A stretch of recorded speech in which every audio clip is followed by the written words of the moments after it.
Good morning, my dear student. I am Najma Sahar, lecturer in Business Studies, Vishwamana PU College, Chitradurga. In previous videos, we have discussed about the concept of staffing, importance of staffing, and the functions of staffing we have discussed. And also, we have also seen about the staffing as a part of human resource management. In that, we have seen about the human resource details about the human resource management, what is their responsibility, what is their role in the organization, as well as we have seen about the functions of the human resource management. Okay, in today's video we are going to discuss one more important concept called process of staffing. Okay, from this particular point of concept, process of staffing are steps involved in staffing. Steps involved in staffing or staffing process. From this particular concept, you will get around 9 marks. You will have a doubt, you will get the questions in your mind. How this particular concept will give you as 9 marks? The same question will be asked for the 5 marks, that is in the last part of your question paper, that is practical oriented questions. They will ask this question, okay, for 5 marks, and also the same question will be asked for the 4 marks. Okay, that is why it is very important concept to be discussed in this video. Let us discuss one by one the process or the steps involved in the staffing. Okay.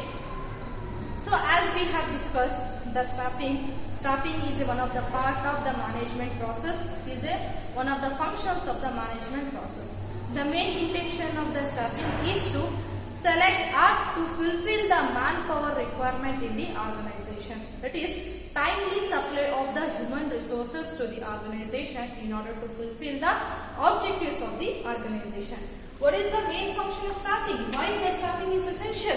The staffing is essential in order to supply the human resource elements, in order to make a provisions of human resource elements in the organization. So, the intention of human resource staffing is to select the right person for the right job at the right time. You have to select the right candidate to fill the position in the organization. Okay, that is what, right person for the right post, that is for the right job, and in the time. In time you have to select the right person. That is what the staffing is all about. Let us see what are the steps involved in the staffing function. The first staffing process, or the first step in the staffing process is estimation of manpower requirement.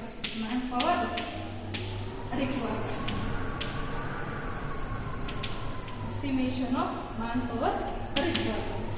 The first step, what we see is estimation of manpower requirement. As we have discussed in the first video of this chapter is, the staffing function begins with the workforce planning. Okay, we have seen what exactly the planning is, what exactly the estimation of manpower is. Manpower is nothing but again your human resources requirement. That is what the necessity of the employee.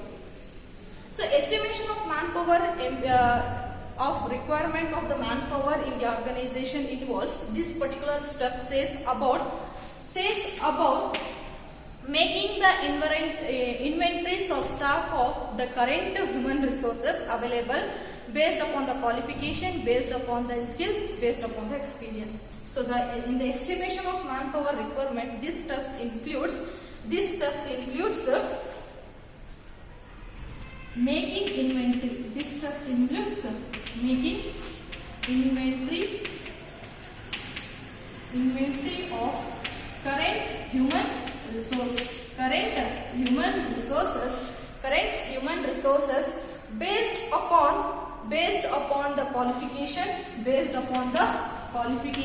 training and skills. Based upon the qualification and training, you are going to make a current inventory, current human resource management. Okay, current stock what you have.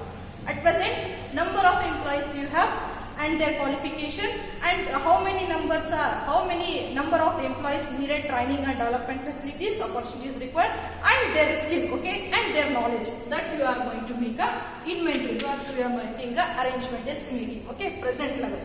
Next is assessment of future requirement. future requirement of human resource. Okay, future requirement of human resources. The next what you are planning is assessment of future requirement. In future, how many number of employees are required for the organization or for the each department? Okay, for each department, number of human resources needed, that you are going to make an estimation now. Now only you are anticipating, that you are assessing now itself. Future requirement you are going to plan. The next one is what you are going to do is developing a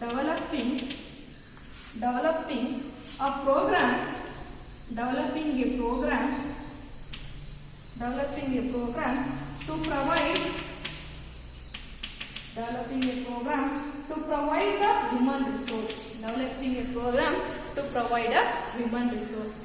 The next step what you are doing under the first stage of staffing is developing a plan or preparing a program to supply the human resources elements to the each department. For production, how many employees are required? For finance department, how many employees are required?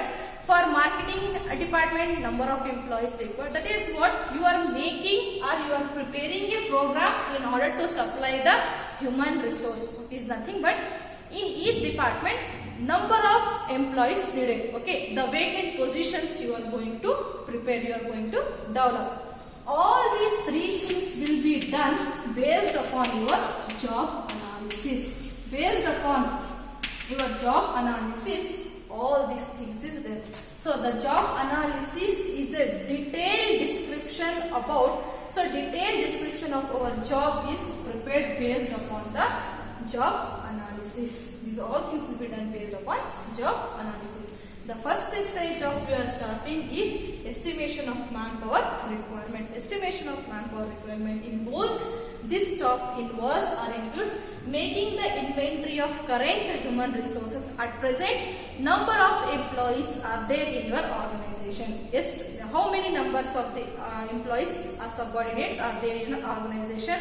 Their qualification, their skills. Okay, what are the skills they possess, and for how many numbers training opportunities needed. Okay, based upon that you are going to make a inventory. Okay, next is what? Assessment of future requirement. Number of employees needed for the future, for the coming days. Number of employees required for the organization or for the department that you are making list now only. Next is developing a program to provide human resource. So next is you are making a policy, you are preparing a plan in order to supply the human resource to the each department, that you are going to done in the first stage of the staffing. Next stage of the staffing is recruitment. What is recruitment here? Recruitment may be defined as it is a process of searching a prospective candidates and stimulating him or stimulating them to apply for the job in the organization. So what is recruitment? Recruitment is a process. Or it refers to searching prospective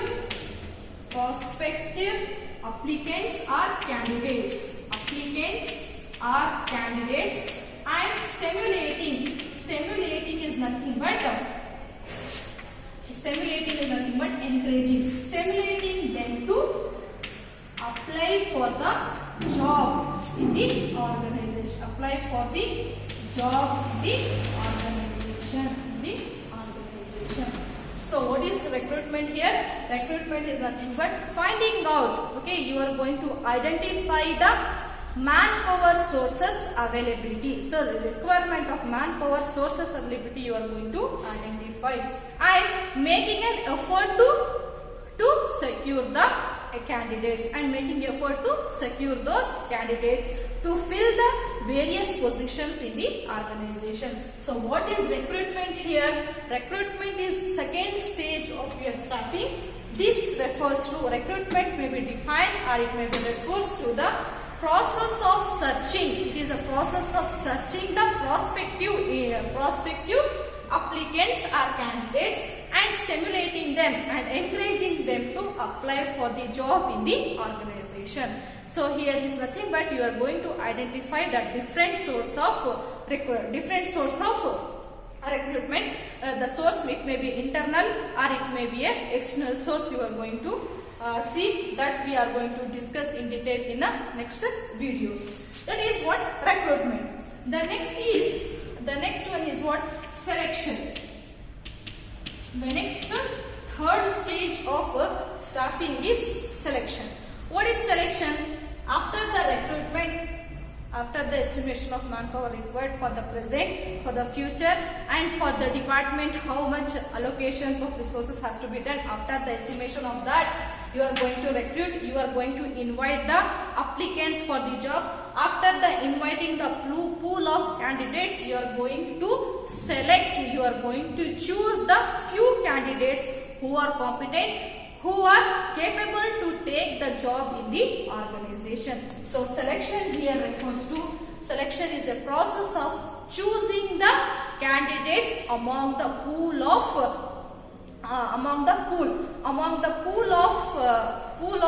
recruitment. Among the pool, you are going to select the candidates who are competent, who are capable to take the job. That is called as selection.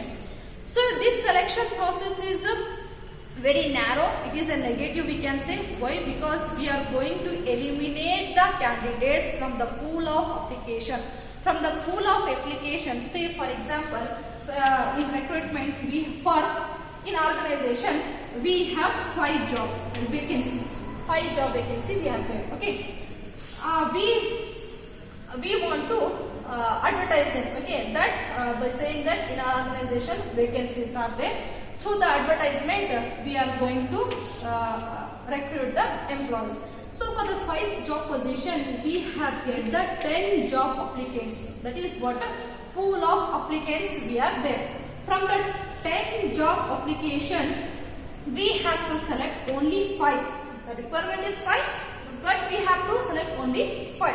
Among the 10, among the pool of applicants, we have to choose the 5 candidates who are competent, who are capable, who are skillful, who are qualified to take that job. So here we can say recruitment is a positive process, whereas selection is a negative process. Why? Because from the pool of applicants we are going to reduce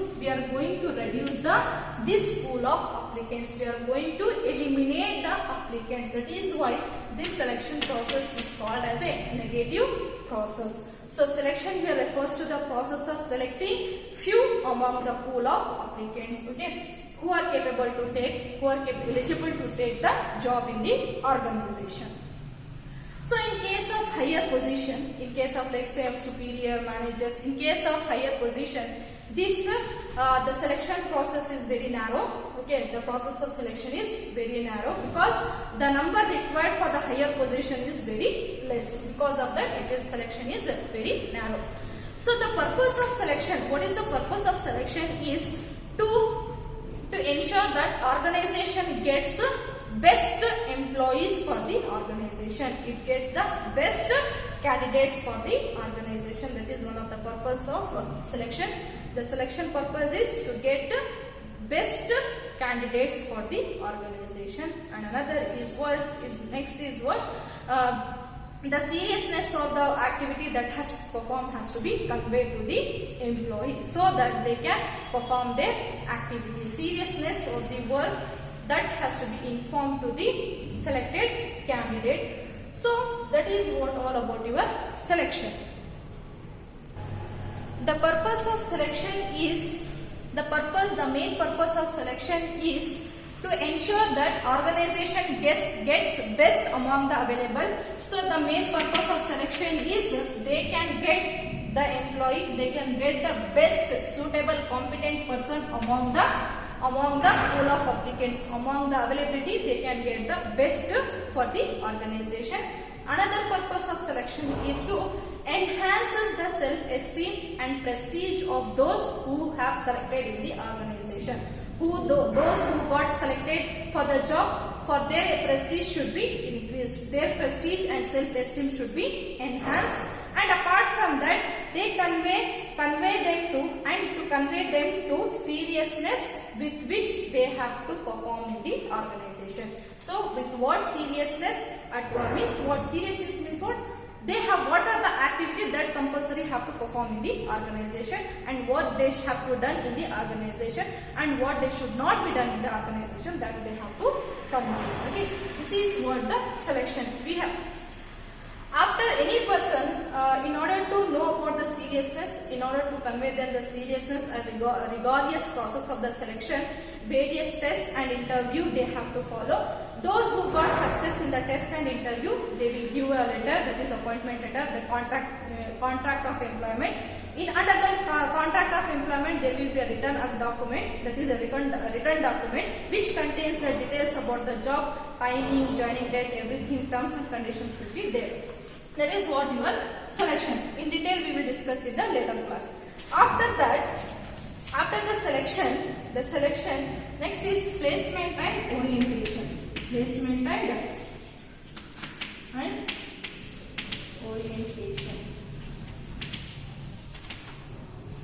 Placement and orientation. So here two words we witness. Placement and orientation. This is very important points. This will be asked for the 1 mark and then will be asked for the 2 marks. What is placement? Placement refers to occupying the position or a post for which employee got selected. So placement here refers to occupying the post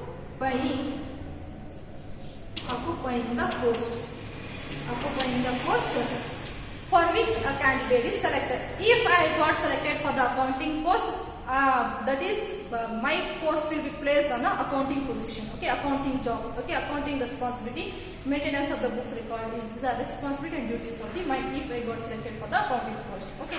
If I got selected for the lecturing post, then giving lecturing facilities for the students, that is my post. That is what placement is. What for which task, for which job you have selected, for them that particular employee is placed, that particular thing has to be, that particular candidate has to be placed. And or a new employee, when a new candidate is selected for the organization, when he reports for the duty, it is placed on the job for which he is best suitable. For which job he is best suitable, for them we are going to place him. That is what placement.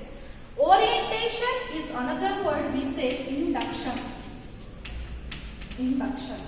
Orientation or induction. What is orientation or induction? It is concerned with the process of introducing a new employee to the organization. Orientation is nothing but introduction of new employee to the organization. Introduction. When I join to a new organization, the manager, okay, the human resource manager, what he will do? He will come along with the new employee and he introduced to the organization. So introduction to the new organization is nothing but the employee make familiarized with, okay, he is familiarized with the job. This is your job, this is your position, okay, this is your position, this is your duty, okay, and he is your superior, he is your colleagues, okay, that is what we say, fellow employees, fellows, these are their fellows. Likewise, the human managers are going to introduce a new employee. And also tells about the rules and regulations, history of the company, geography of the company, rules and regulations, and every details of the job he is going to be introduced. That is what the orientation. Orientation is nothing but when a new employee joins the organization, he is going to be introduced to the organization. Introduced to the organization is nothing but about the organization we will tell, about the history of the organization we will tell, where this particular organization is situated, that is geographical of the organization we are going to tell, and we are going to make a familiarized with the rules and regulations that to be followed in the organization, and duty related rules and regulations, okay, your work related rules and regulations we are going to familiarize, and who is your superior, who is your colleagues, who is your fellows we are going to introduce. That is what placement and orientation. The next is The next step is training and development. Training and development. So, as we discussed in the functions of management, here also staffing function, in the process of staffing, we also seen the training and development. What is training? Training here refers to the systematic process of imparting knowledge and skills to the employee in order to perform their activities effectively and efficiently. So training is essential essential to the employees, to the existing employees as well as to the newcomers. Okay, training facilities is given, training is given to the employees in order to perform the given task effectively without any ambiguity, without any confusion. They can perform their given activities. For that, we are going to provide a training. This training helps to build. It will create the self-confidence among the employees so that they can carry out their activities. Okay, performance of the employees will usually increase when training is given. Development here refers to this is the overall personality development of an individual. Overall development, all the respect we are going to develop the growth of the human we are going to see in case of development. Developmental opportunities is also given to the individual in the organization. That is what, so that in all the respect, conceptually, psychologically, we are going to give a training to the individual so that they can take a future challenging position. Because of that, we are going to provide a developmental activities. Next is performance appraisal. Performance appraisal.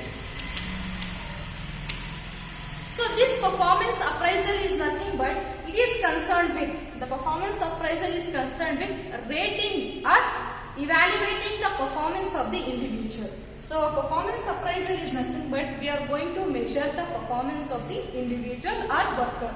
So we are going to give him a grade. Take different grading techniques are there, that is not there for your syllabus. So rating is nothing but in 5 scale rating, 1, 2, 3, 4, 5.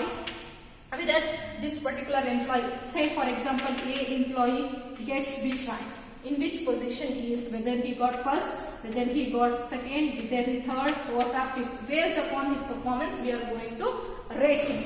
Good, very good, average, okay, poor, very poor or excellent. Likewise, we are going to grade based upon his work in the organization. So performance appraisal is nothing but the performance of the employee, the outcome of the employees are going to be evaluated based upon, with comparison with the predetermined standards. With the predetermined standards, the performance of the employee is judged. This performance of appraisal is based for the transfer and promotion of the employees. If a person is performing well, his responsibility is going to take. If a person is below the standard, then he is going to go either transfer, he is going to be penalized, and he may be removed from the job. Depends upon the policies of the organization. That is what performance appraisal. The next one is promotion and career planning. So it is also the responsibility of human resource manager and the staffing manager is to see regarding the related issues, career related issues they have to address. Okay, they have to give an opportunity, they have to give a training and developmental facilities for the employees in order to develop their careers. So they should get an opportunity to develop their careers, or they may go for the higher studies, they may take any developmental projects. Likewise, such opportunity should be provided. And based upon the performance appraisal, the employees got promoted to the higher positions. Okay, this is what the promotion and career planning. Next one is, the last one is compensation. As I discussed earlier, they also have to prepare the compensation. That is what wage structure and salary structures they have to prepare. It is also one of the steps of staffing. So compensation that will be prepared based upon in two types, based upon the time and based upon the work performance, output wage peace system they are going to follow. Different methods are there. Based upon that, they are going to prepare a compensation. This is what the process of staffing. The first one is estimation of manpower requirement. Next is recruitment. Third one is selection. Fourth one is placement and orientation. This is very important. Next is training and development. Detail about the training and development we will discuss in another video. Next is performance appraisal. Performance appraisal is nothing but measuring or evaluating the performance of the individual with comparison with the standards, with comparison with the benchmark. Okay, we are going to evaluate the performance of the employee. Next is promotion and career plan. Based upon the performance appraisal, an individual got promoted or individual is going to be transferred. And career planning. So they should also given an opportunity to develop their career to take the future challenging positions. The next last one is compensation. Compensation is nothing but giving salaries or wages or remuneration to the employees or to the workers in the organization. This may be compensation will be calculated based upon the time and based upon the output, based upon the performance they are going to calculate. And another important consideration is also taken. The policies relating to the legal policies will also influence us while calculating your compensation. Like you have to take your union demands. Okay, trade unions will be there. Their demand while also you have to calculate. That you have to include it. Again, the legal procedure, what is the standard salary you have to pay. The different legal and provisions you have to consider while calculating the compensation. Okay, this is what the process of staffing. Next class we will discuss about the recruitment. Thank you.